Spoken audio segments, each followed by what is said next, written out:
berjalan sampai dengan tahap 4, kan tahapnya sampai 6. Ini sudah berjalan sampai tahap 4 ya Pak F ya. Sudah tahap 4. Nah, ini sedang berjalan. Sementara provinsi ini baru baru gelombang kedua tahap pertama ya. Baru gelombang kedua tahap pertama, dan tinggal sisanya ya kembali lagi kepada provinsi kapan akan dilaksanakan pembeliannya, menyusul, karena jumlahnya provinsi itu total 86.000, kira-kira begitu. Jadi intinya pembagian untuk sekarang ini gimana Pak sistemnya? Di sekolahan atau di mana? Di sekolahan. Tidak dengan ATM atau tidak dengan ATM ya. Tapi itu bank punya teknis ya, bank yang punya teknis, bank yang bertanggung jawab. Prinsipnya itu sama dengan pemberi ATM. Tapi diserahkan ke pengaturannya ke lurah-lurah. Pengaturan ke lurah-lurah ya, dan itu sudah berjalan beberapa waktu lalu, dan alhamdulillah gagalnya cuma di Pinang saja ya pada saat itu, karena ada di satu kantor ya jelas tidak melaksanakan physical distancing ya, tapi kalau yang lain alhamdulillah sukses ya cara kalau pembagiannya, kira-kira gitu. Kalau terkait demo kemarin itu apa pandangan Bapak? Tidak ada masalah, tidak ada masalah. Jadi memang dan sangat wajar dalam situasi seperti ini ya. Mengiyakan atau kenapa? Mengiyakan atau bagaimana? Jadi begini, yang memberikan bantuan siapa? Ya. Provinsi atau di apa kota? Provinsi dan kota ada juga. Provinsi loh. Provinsi ya. Ya, kalau provinsi yang memberikan, yang disalahkan provinsi siapa? Ya, nah ini yang harus dipahami oleh teman-teman ya. Nggak ada siapa. Jadi gini, pekerjaan provinsi memang betul Dinsos sebagai fasilitator menjadi jembatan. Tapi kan ketika dari provinsinya belum mengeluarkan kebijakan, ya apa yang bisa dilakukan Dinas Sosial Kota Tangerang? Sifatnya sama-sama menunggu dengan yang diberi gitu kan? Kira-kira begitu. Ya kalau terjadi kesalahpahaman wajar. Menurut saya tidak ada masalah. Ya boleh-boleh saja. Malah saya agak diuntungkan dengan demo kemarin, foto-fotonya saya share aja ke provinsi. Alhamdulillah keluar juga itu. dapat tekanan gratis ya. Jadi nggak ada masalah. Ya, jadi buat saya itu hanya aspirasi dan saya tidak ada persoalan dengan demo kemarin. Ya, itu Pak. Katanya ada bantuan dari APBD kota. Ada. Nah, itu yang di timur belum dapat, yang di barat sudah dapat. Ini gimana, Pak, ceritanya, Pak? APBD kota itu 80.000 KK dialokasikan untuk 80.000 KK ya, APBD kota. Nah, pusat terus meminta kepada Kota Tangerang ajukan bantuan, terus ajukan bantuan. Akhirnya kita mengusulkan bantuan sebanyak 89.000. Sudah ketutup enggak kebutuhan Kota Tangerang? Pada pusat sudah ketutup kan? Nah, tapi kan masih ada pengajuan usulan, ya usulan dari yang lain, ya ternyata bisa dipenuhi di provinsi sebanyak 86.000. Jadi jumlah total berapa? 177.000. Ketutup nggak yang 80.000 Pak? Nah, kalau itu dikeluarkan dia buat siapa? Kalau itu terpenuhi Pak, ya kan? Oke lah didesak, apa nggak bisa diberikan dulu bantuan sama Bapak diusulkan ke provinsi, tercatat nggak Pak? Ya. Tercatat ya. Karena didesak ya pemerintah Kota Tangerang, terus kita berikan. Tiba-tiba turun dari provinsi, Bapak dapat lagi nggak? Ya. Nah kan nggak boleh duplikasi Pak, double kan nggak boleh. Jadi gitu ya. Jadi kebijakan kita bergantung dengan kebijakan baik pemerintah provinsi maupun pemerintah pusat. Ya, dan itu pasti akan dikeluarkan ketika pemerintah pusat sudah nyerah, provinsi sudah nyerah. Sampai dengan saat ini provinsi dan pusat itu masih bersedia untuk memberikan bantuan. Ya kita tidak bisa memaksakan anggaran itu untuk dikeluarkan tentunya. Ya, Kira-kira itu Pak. Ya makanya kalau yang demo kemarin saya anggap wajar lah, tidak ada masalah buat saya, dan saya juga tidak kayak kebakaran jenggot, enggak, biasa aja. Karena kan dinamika masyarakat sangat wajar hal itu terjadi. Ya kira-kira begitu. Terus begini Pak, karena pemberian sembako itu berasnya itu nggak bisa dimakan Pak katanya Pak, yang berkutu katanya Pak, hitam dan berkutu. Siapapun yang menemukan beras itu wajib melaporkan karena kita akan tukar. Ya, wajib. Ya seperti ini. Contoh misalkan ada beras nanti yang busuk. Saya tahu pada saat itu posisi berhujan besar. Kan yang namanya beras mah anti air Pak. Sangat ini. Ya, pokoknya anti air ya. Tidak sangat bermusuhan dengan air. Ya, beras busuk itu pasti kena air. Pasti kena air. Dan itu harus dilaporkan, nanti kita ganti. Ya, yang berkutu itu silakan untuk beberapa yang memang informasi kan gini Pak. Saya juga belum menjelaskan. Pemerintah Kota Tangerang itu tidak tinggal diam, ya, tidak tinggal diam seolah-olah yang dapat 10.000 itu tidak dikeluarkan. Kita ada beberapa bantuan Pak, ya, bantuan yang pernah dikeluarkan itu dari Dinas Ketahanan Pangan 100 kg, bulan April. Ya, bulan April dengan 100 kg yang diberikan ke setiap RW, ya. Kemudian bantuan dari Basnas 200 kg ke RW. Yang terakhir bantuan dari APBD melalui Dinas Sosial itu juga 200 kg. Kemudian ada bantuan lagi dari gugus tugas berupa paket-paket sembako. Di antara ini ada yang terima nggak paket sembako? Dari gugus tugas? Nggak ada. Oh nggak ada temannya pasar semua ya. Ya, saya kata yang jelas yang saya tahu ada media dikasih tuh, ya, sembako, gitu ya. Kira-kira begitu. Kalau media satupun juga nggak ada Pak. Kalau media nggak ada. Nggak ada. Makanya datang ke dinsos ini. Masa datang ke dinsos. Ya, yang nggak ada berarti temannya Pak Sabar lah, kira-kira begitu. Ya, kira-kira begitu. Ya, terus kita juga selain itu ada bantuan kita bentuk di Dinas Sosial itu TRC, tim reaksi cepat.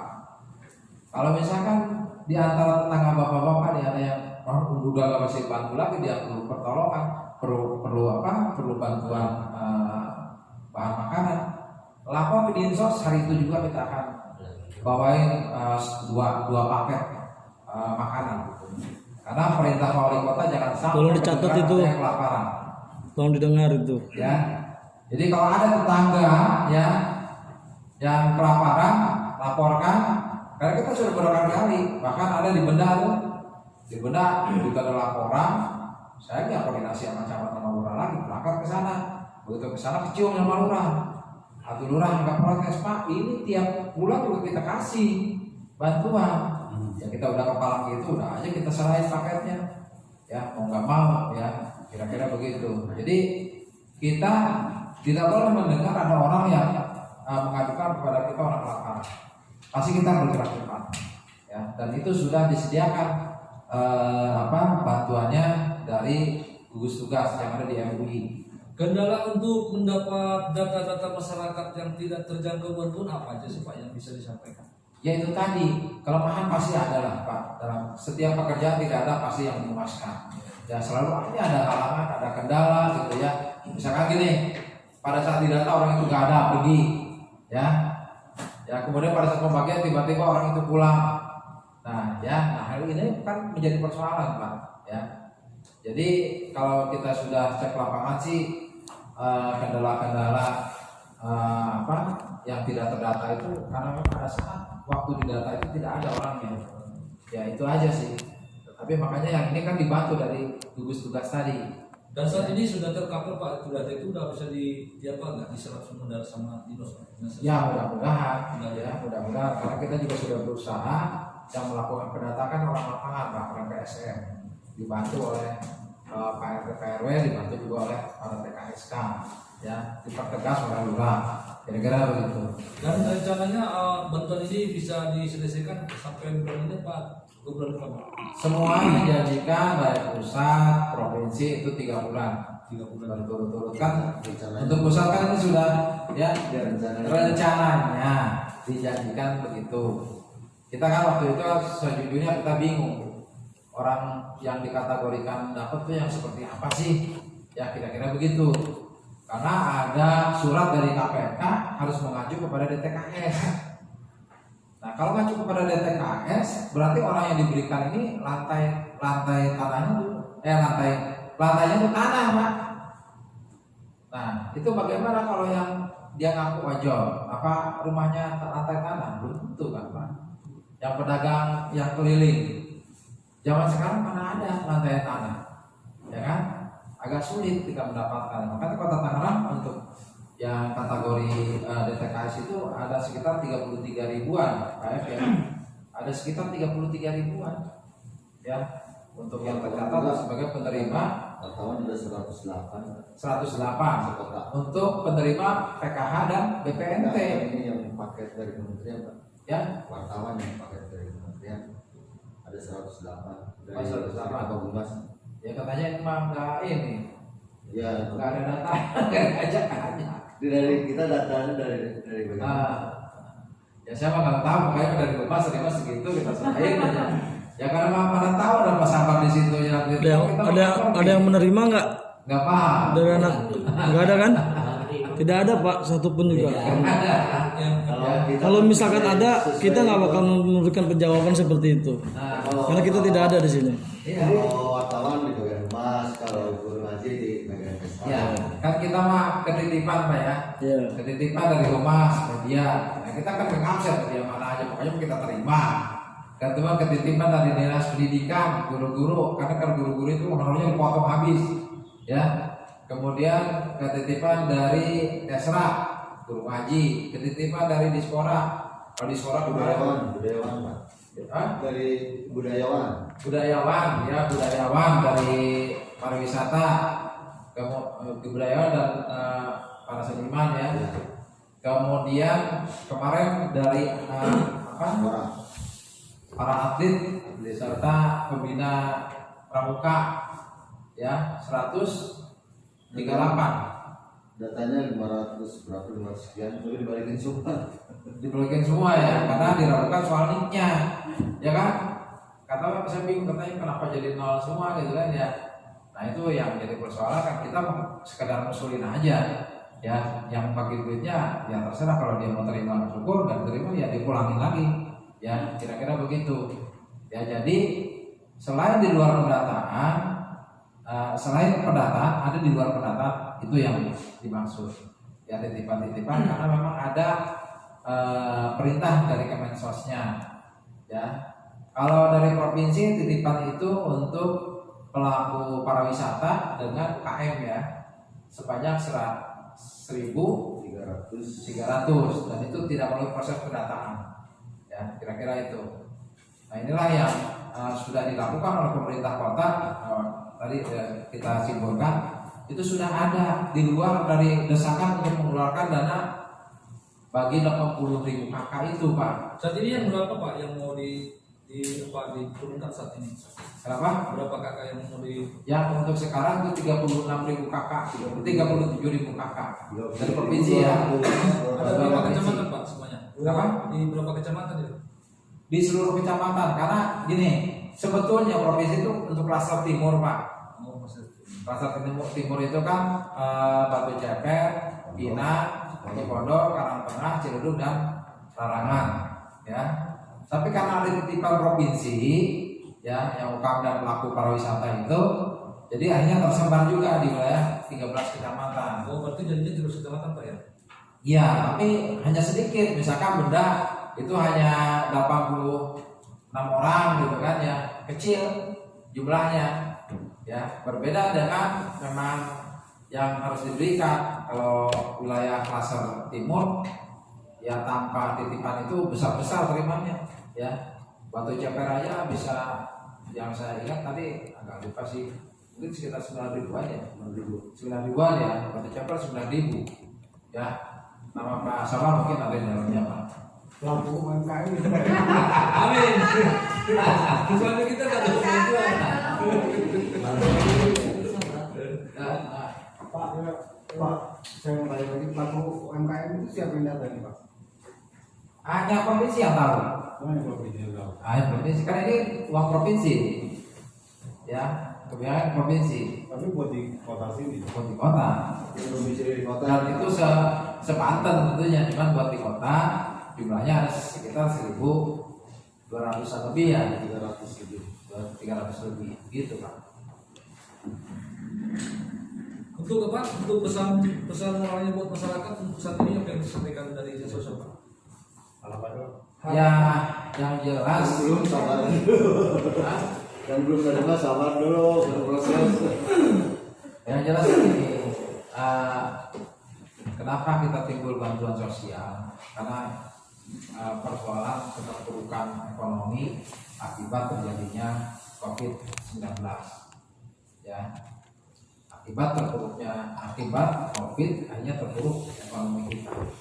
Semuanya mengeluh ya, turun pendapatan ya, kira-kira seperti itu.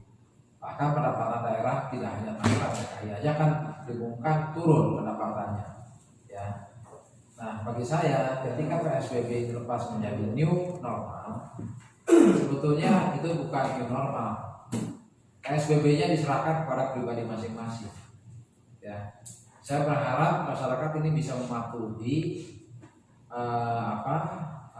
kondisi seperti ini, dan tolong agar protokolnya dipenuhi. Misalkan gini, para pedagang itu menjual, kebanyakan dia tidak menggunakan masker dan tidak menggunakan face shield ya.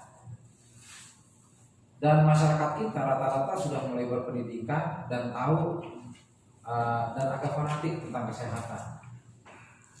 Bagi masyarakat yang tidak fanatik kesehatan, mungkin biasa-biasa saja menghadapi para pedagang yang tidak menggunakan masker dan face shield. Tapi begitu masyarakat yang fanatik, hari itu beli, besok tidak akan kembali dia, ya, tidak akan kembali. Nah ini terbukti. Saya baca salah satu media di Yogyakarta, ada seorang ibu-ibu penjual gudeg, jam 5 dia keluar, jam 8 pagi biasanya habis. Semenjak COVID, jam 11 pun belum habis. Akhirnya dia mensiasati, memahami kondisi, dia menggunakan masker, menggunakan face shield, menggunakan sarung tangan, kemudian menyediakan hand sanitizer, dan selalu menyarankan Pak pakai hand sanitizer itu dari jam 11 belum habis, kembali lagi normal menjadi jam 8. Artinya inilah yang disebut new normal. Ya, kepada para pedagang kita harapkan hal seperti ini harus dilakukan supaya kita kembali normal perekonomian kita.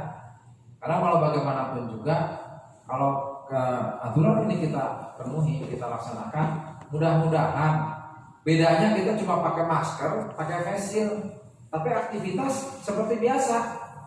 Itu yang kita harapkan. Mudah-mudahan dengan begini ekonomi kita kembali pulih dan kita tidak ada lagi istilah bansos. Ya, karena bansos ini bersifat sementara, hanya bersifat untuk meringankan bagi orang yang kesulitan masalah ekonomi.